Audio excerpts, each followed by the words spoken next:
So feel free to make it fast if you can. The first question, David, is comprehensive immigration reform has been on and off the federal agenda for a number of years, but nothing substantial has come of it.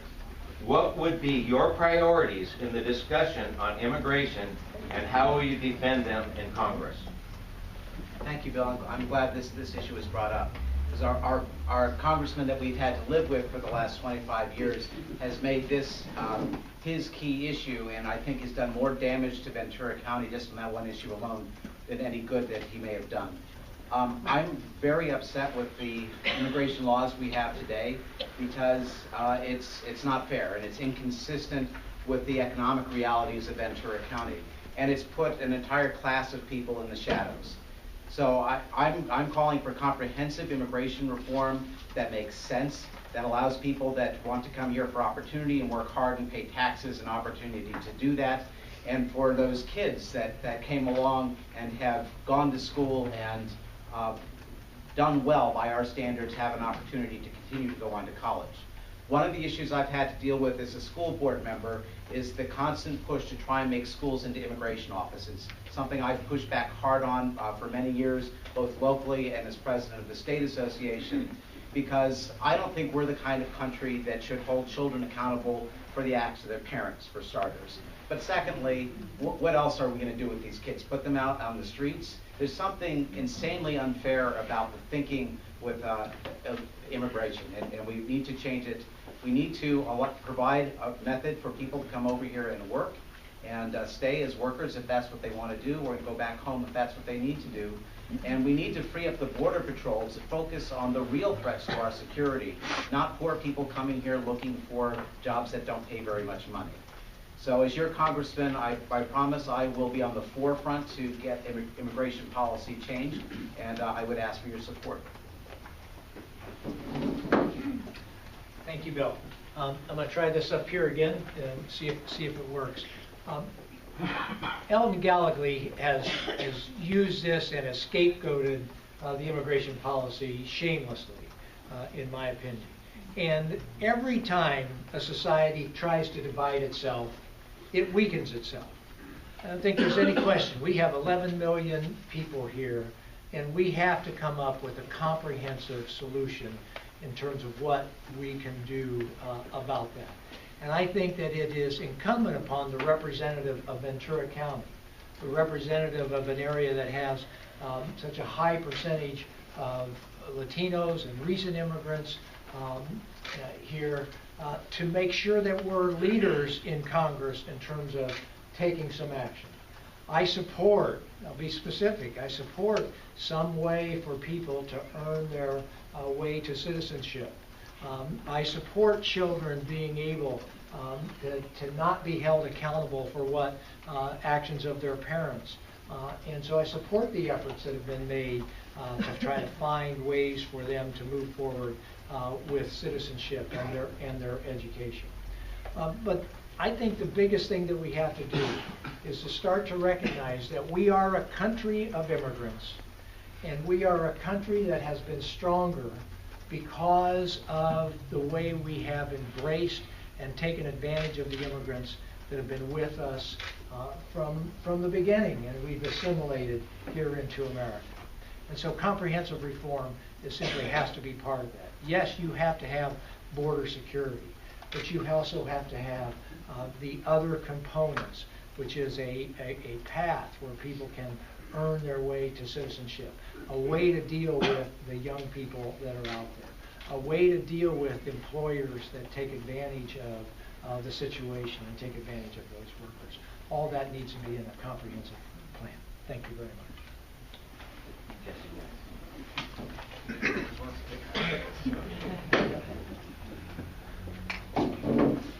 I'm definitely in favor of immigration reform.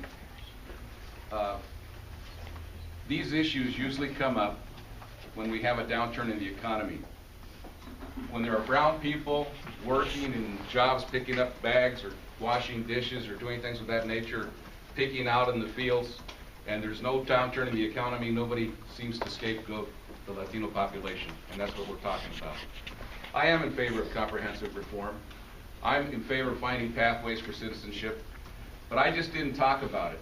In 1996, I was chairman of the U.S. Citizenship, and on that day, we held an event at Oxnard College that helped 2,000 legal immigrants on a pathway to citizenship.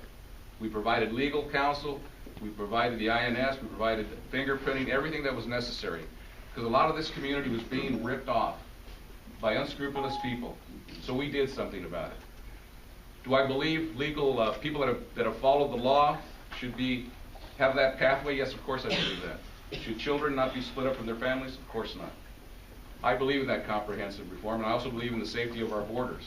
And we need to work together, and we need to do things like these citizenship days to help those people that are struggling right now to become citizens, because they are getting ripped off. We do need to bring them out of the shadows, as was mentioned earlier. Let's help those people. They've been there for us. They're the ones that pick the fruit that we eat and the vegetables. You know, they do all the dirty jobs, so we have to find a way to get them into our system. Thank you.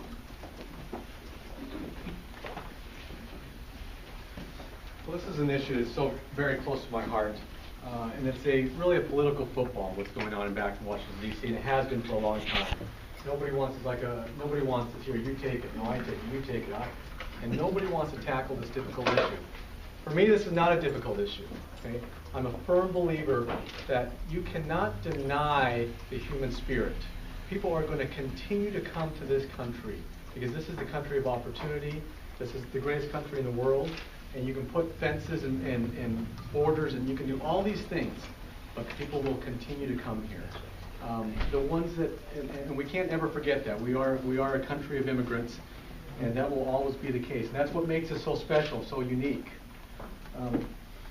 We need to have a system in place that people that come here, spend time here, work here, they're living in the shadows. We have to give them an opportunity to become citizens.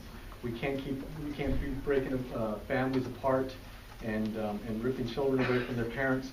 So we have to have this in place, and it's going to be one of my first priorities when I'm back in Washington, D.C. Okay.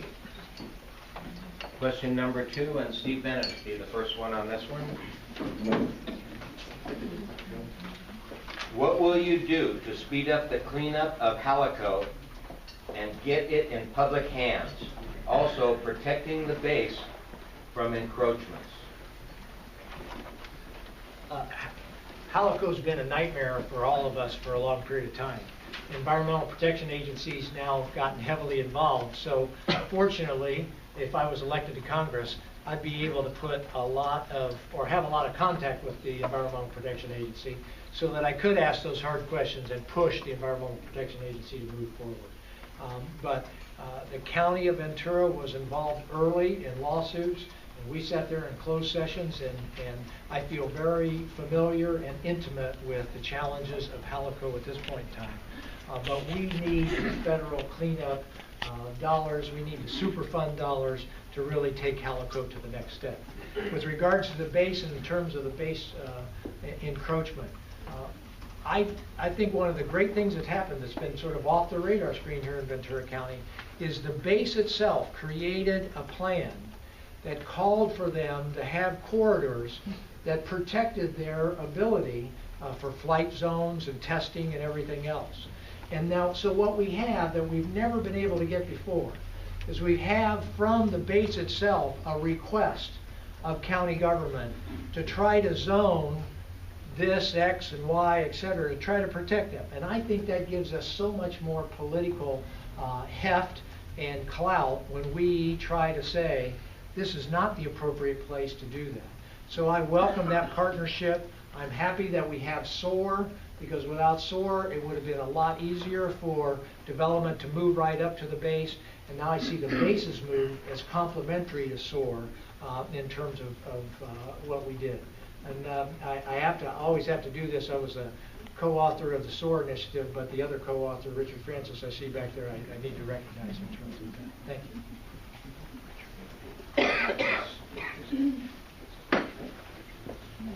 Good question.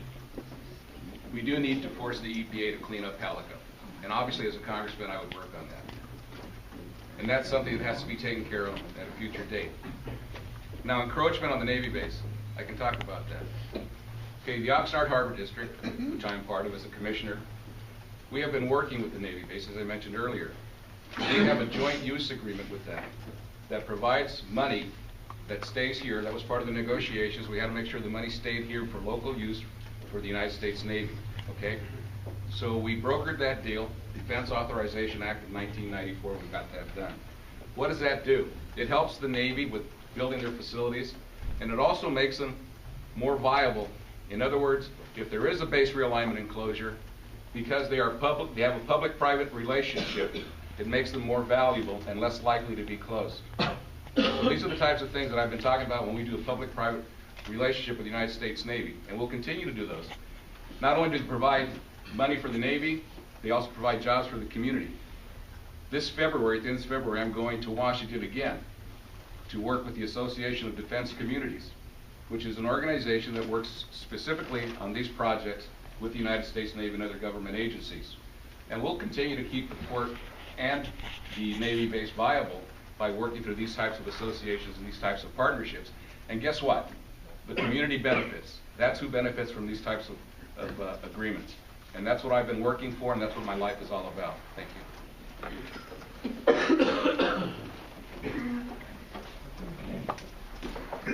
So when it comes to Halico, I think we need to let the EPA lead on this, and let them take the lead with this. When it comes to the base and what's going on out there, I've had a little time to spend some time out where Jess works, and it just seems like there's so much potential there, and it's not being utilized. It's not being. We have so much ability to bring new jobs to there, and we have to work together, though, with the Navy, with the base, and make sure that this is happening. And as your next member of Congress, I'm going to turn to Jess for advice on what's going on out there. That's a wise move.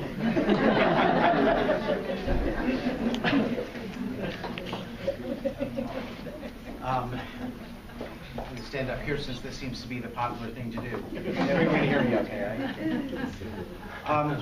I worked for Rocketdyne for 18 years, and those of you that live on the east side of the county know that Rocketdyne has had a huge cleanup problem with the perchlorates in the Santa Susana Knolls, and it's had at least some impacts on the citizens of the Simi Valley. And so I've seen this both from the public service side and from being inside a corporation and seeing what they were doing to try and clean up the mess and to deal with the EPA. One of the things that really disturbs me about our current Congress is that they keep trying to attack the EPA and reduce its size. We are really giving the children that we're raising a raw deal. Not only are they inheriting a huge debt, they are likely to have a lower standard of living than their parents, and we're handing them over a global mess in terms of environmental stewardship. So Halico definitely needs to be cleaned up, but we need to step back and look at the bigger picture too.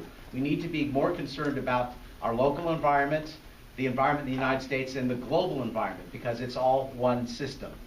And if we're going to do that, we need to be the leaders in the world, not only in cleaning up the messes that we create here, but also in helping other countries to recognize and take care of the messes that they're creating around the world.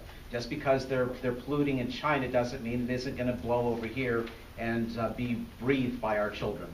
So I think there's a lot that we need to do to step up as citizens of the United States, and certainly in Ventura County, to care about the world that our children will inherit and make sure that messes like Halico are cleaned up. And as far as the Navy base goes, one thing I want to point out is the Navy is the largest employer in Ventura County, and BRAC is looming again. So we're going to have a fight. As much as I'd like to expand the Navy base, I think the real issue is going to be how to keep our Navy base vital to our defense. And as your congressman, that will be certainly my biggest priority, because I recognize that the Navy base is incredibly important to the economy of Ventura County.